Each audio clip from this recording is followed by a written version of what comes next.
Dokta, habari za leo? Salama kabisa boss. Mimi niko vizuri, karibu sana. Asante sana boss. Karibu sana. Na mada nimeipenda kwa sababu inawezekana tabia zetu ambazo tuko nazo zinatusababisha kuingia kwenye maradhi na sisi hatufahamu. Kabisa. So umegusa mle. Kabisa. Maana mara nyingi sana tumekuwa tukiongelea mtindo wa maisha kwamba ulaji na nini. Ni kweli kabisa ni chanzo cha magonjwa, lakini pia ziko tabia ambazo ukiwa nazo basi itakusababisha upate magonjwa. Okay. Sawa.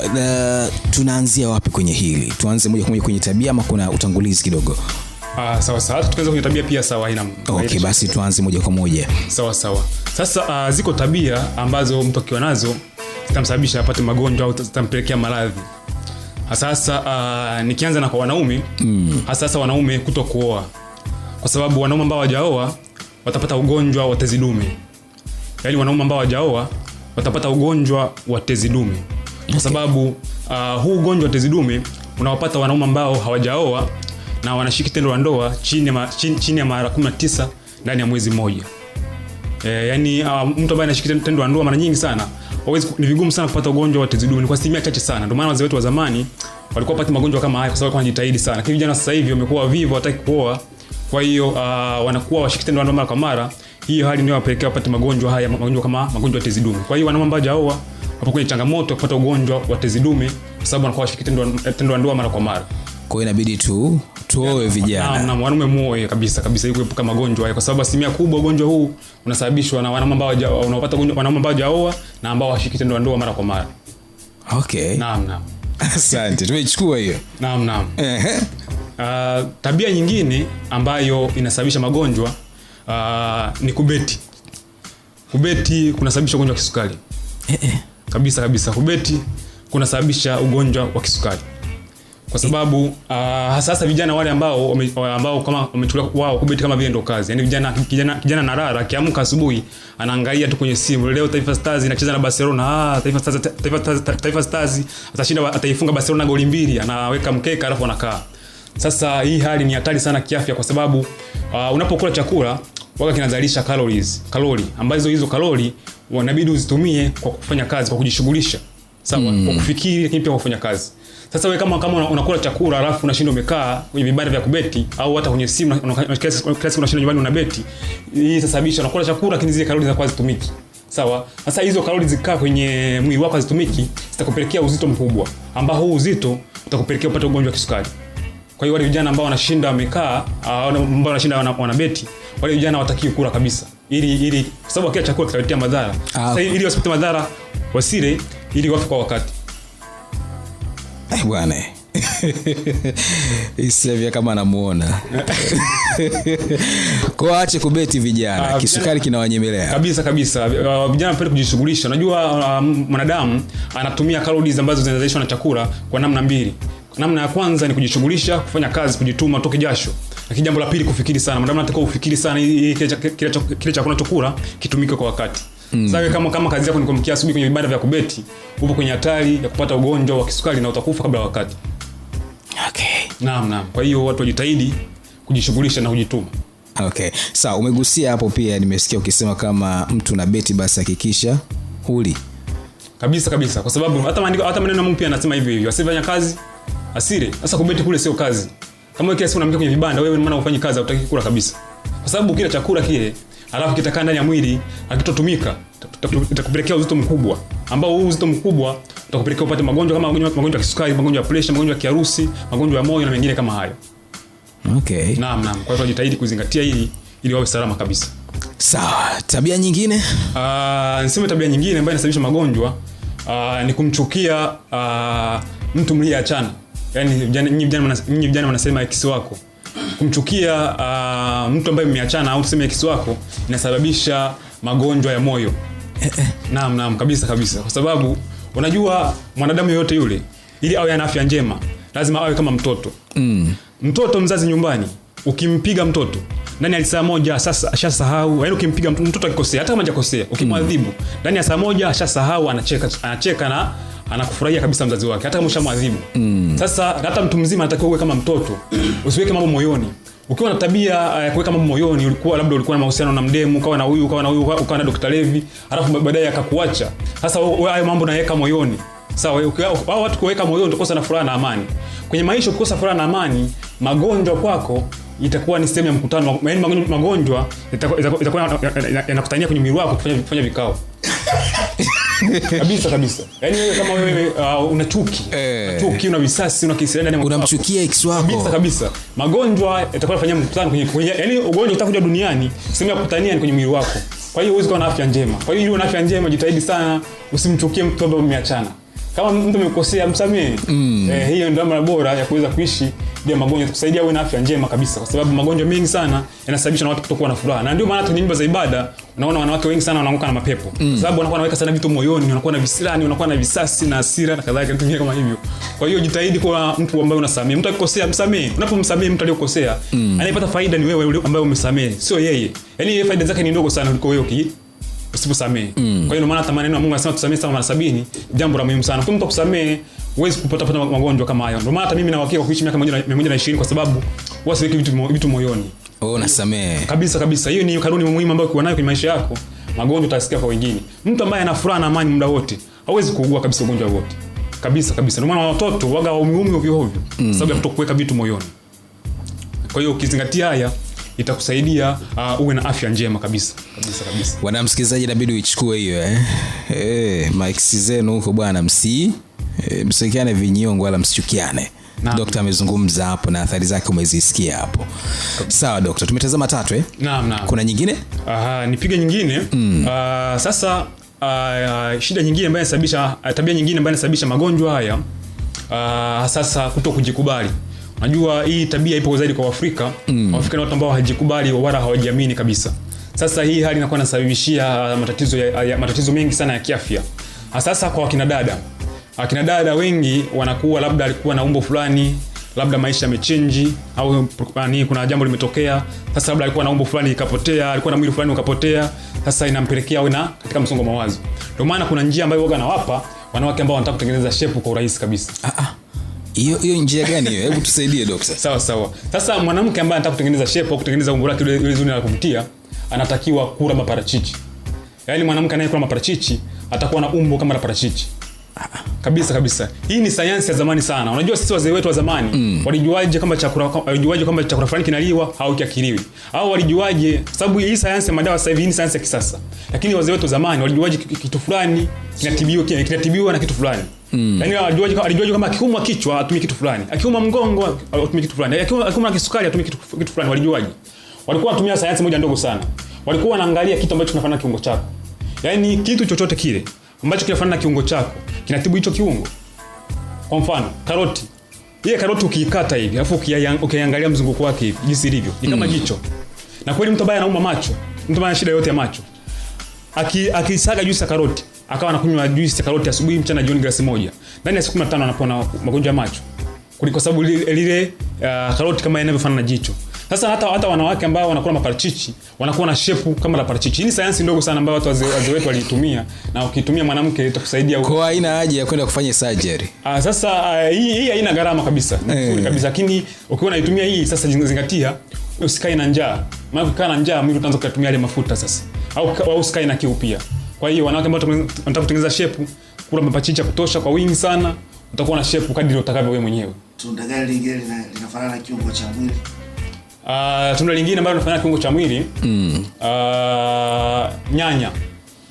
Ukiikata nyanya hivi ukaiangalia kipande chake hivi, alafu kaangalia na moyo. Angalia moyo jinsi ulivyo. Ukikata, yani kwa mfano angalia hizo picha ambazo nusu moyo ukiwa nusu. Uangalie jinsi ulivyo kwa ndani.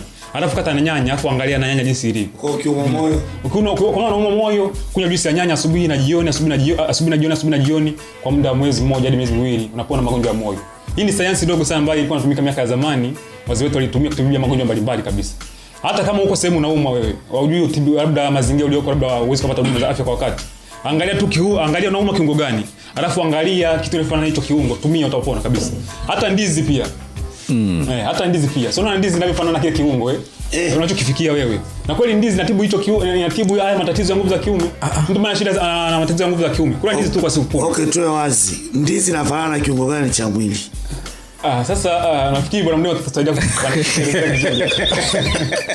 kwa watu bana kabisa mtu ambaye ana shida yoyote ya upungufu wa nguvu za kiume. Kama hicho kiungo hakina nguvu. Yaani kama wewe shida yoyote ya nguvu za kiume. Hiyo imesababishwa na magonjwa, labda una pressure, labda una kisukari, na magonjwa yoyote yale. Kula ndizi peke yake.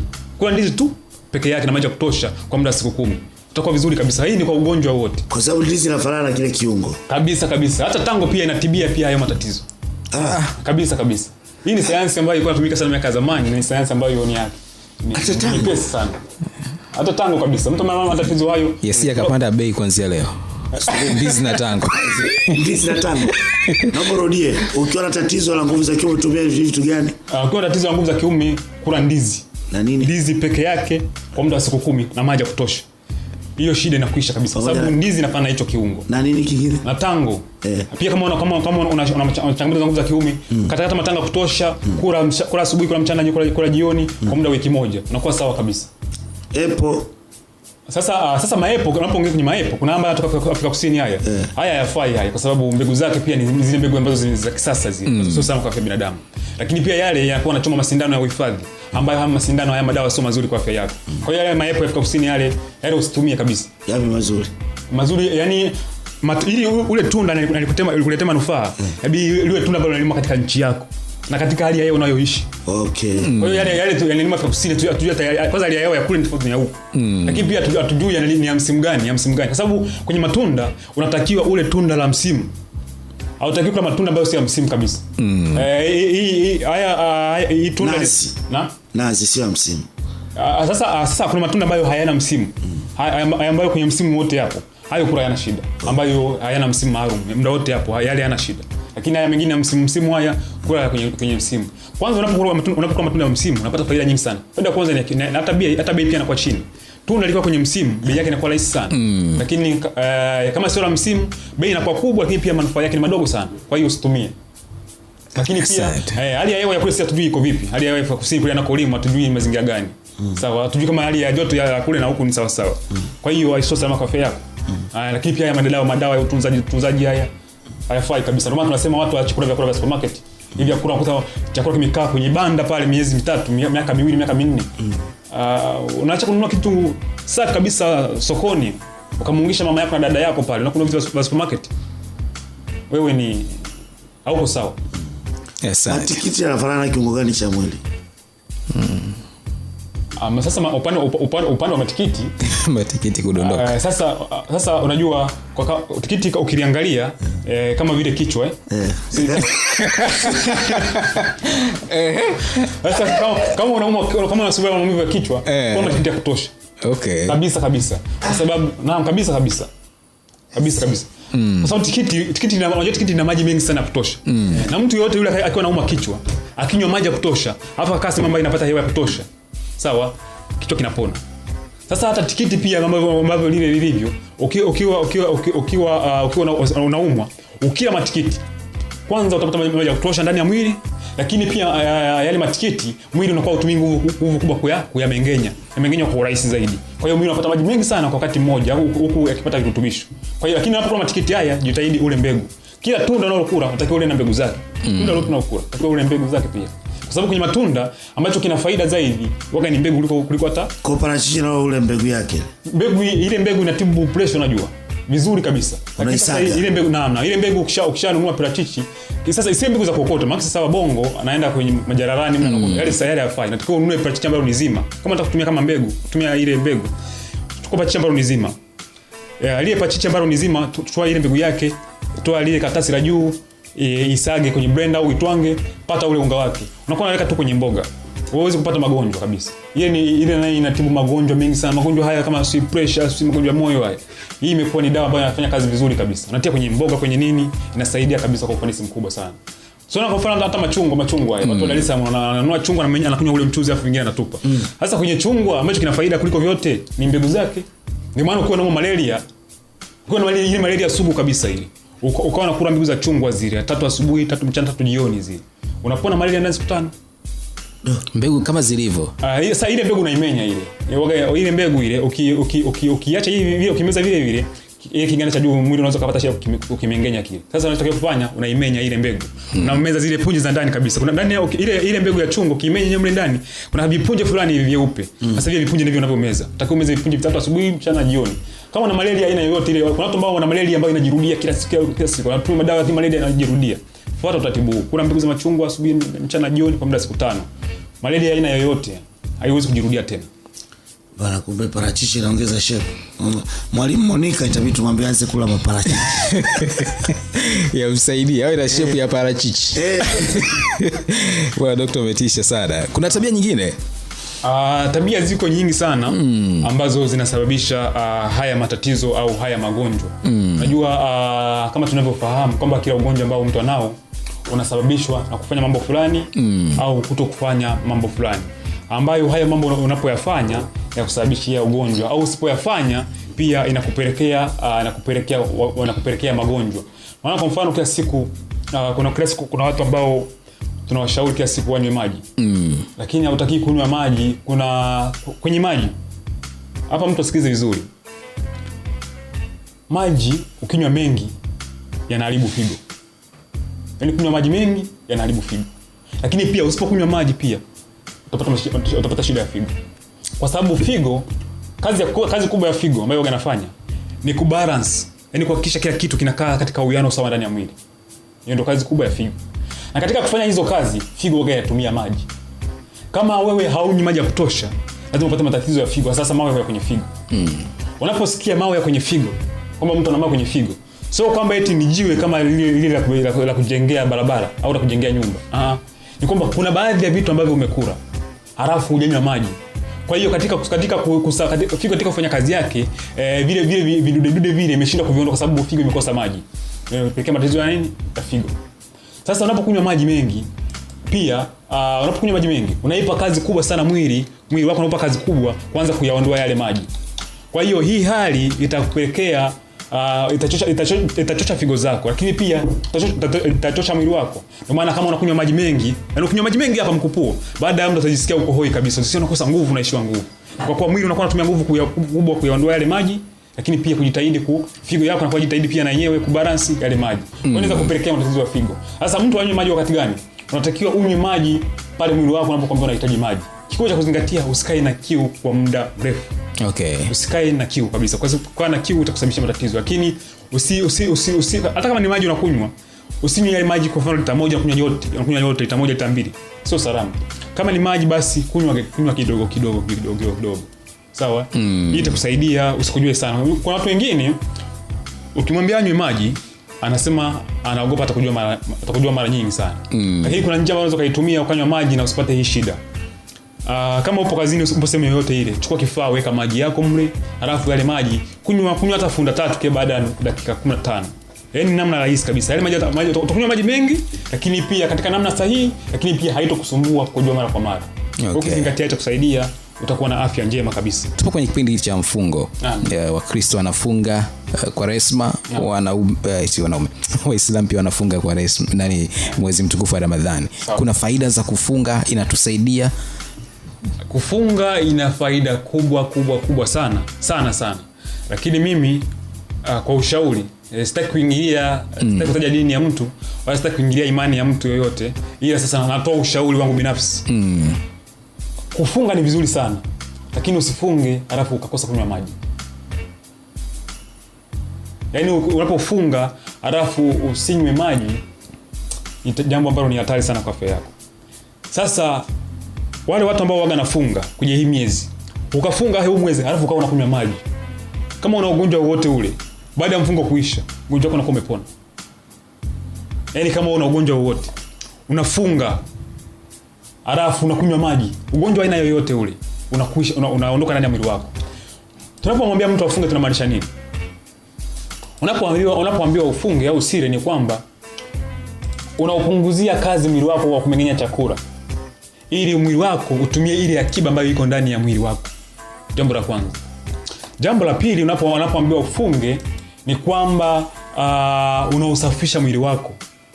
Yaani ukikaa bila kula halafu unakunywa maji, unaupa nafasi mwili wako kujisafisha wenyewe, kuondoa zile takataka, kuondoa vile vitu ambavyo havitakiwi, kwa sababu magonjwa mengi sana siku hizi yanasababishwa na watu wengi kuwa na sumu nyingi mwilini.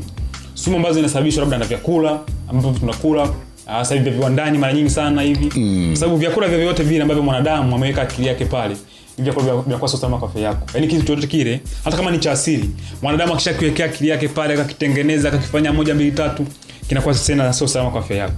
Okay. Kwa hiyo kufunga ni salama sana, kufunga ni jambo zuri sana, lakini kwenye kunywa maji hapa watu wajitahidi kunywa maji kabisa, kwa sababu maji yana faida kubwa sana. 70% ya maji ya mwili wako ni maji. 94% ya damu yako ni maji. Sasa wewe kama unywi maji, na maana damu yako itakuwa ipo katika viwango ambavyo vinatakiwa. Okay. Sasa kumbuka, damu ni kitu cha muhimu sana ndani ya mwili wako. Sasa kama damu yako inakuwa ina maji ya kutosha, itakuwa sasa salama kwa afya yako. Watu wajitahidi kidogo angalau kunywa maji ni muhimu sana kabisa. Jambo la lazima. Kunywa maji sio jambo la hiari, jambo la lazima. Ni bora hata usiri, lakini unywe maji. Ni salama kabisa. Sawa, daktari, tunahitimishaje hili, lakini pia mawasiliano yako? Sawa. Kwa kuhitimisha ni kwamba kuishi bila magonjwa ni maamuzi yako mwenyewe. Unaweza kuamua uishi bila magonjwa au uishi kwa magonjwa. Unaweza kuamua mwenyewe, ni maamuzi yako mwenyewe.